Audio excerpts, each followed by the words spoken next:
Hello everyone and welcome to the Music Crib where we talk and do music. I'm your facilitator Matthew Silpot and it's such a joy for me to share with you today. We're doing everything music here, we're talking about music, probably we'll do some activities as well. But today I want to talk about one of the pillars of music education, and some people call it parameters, some may call it the standard. But I want to talk about listening. And listening may be one of the most important things, generally speaking, in music. Now, there are two types of listening.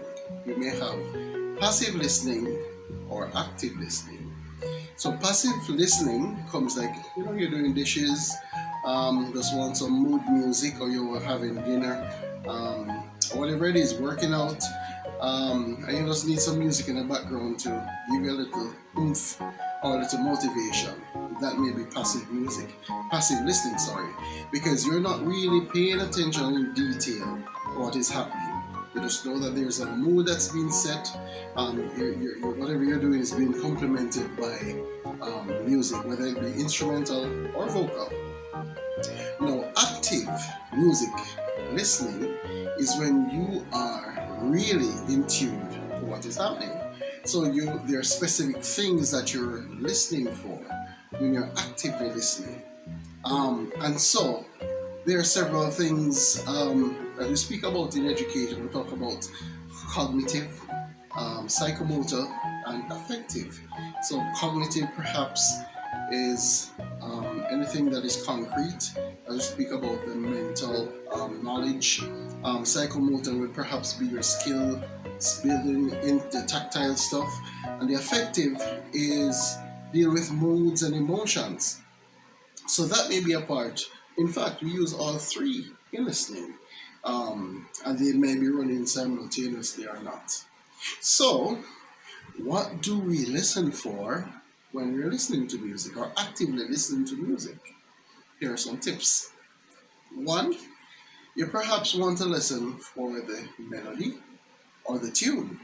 So anything that sounds that it's distinct or it's standard is a melody may be defined as a series of pitches or notes that are in succession. So you want to listen. If there's a tune, what is it? What does it sound like? The next thing perhaps you want to listen for is instrumentation. What do we mean by instrumentation? What is the setup of the music? Is it a band? Is a vocalist accompanied by a band? Is it an instrumental piece?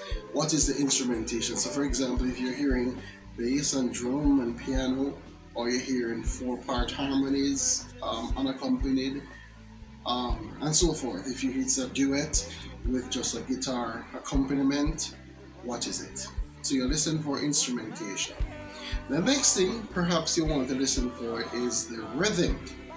So rhythm is anything where it has to do with the long or short sounds, how it's been, if there's a particular pattern that you hear, how is it set up? Are the notes syncopated? Are they more strophic? Do you hear like steady tempos? Or do you hear a shift in pulse? So perhaps, in music we deal with time or meter. So we have either duple, triple, or quadruple. So which one of those does it sound like? And that will dictate the rhythm to you. The next thing perhaps we want to talk about is form or the structure. How is it set up? Is it in one part? Are there 2 parts? Are there 3 parts? What do you identify? Each section. So form would refer to the outlay of the structure or the design of the piece that you're listening to. So that's form. The next thing perhaps you want to do is to listen for lyrics. So are there text? Is there text or are there words? What do they mean? What do they convey? What kind of mood will they indicate to the performer or to you if you're singing like So you have to listen to the lyrics and, determine how they impact the mood of the piece. Right? So these things that may help you actively listening to music.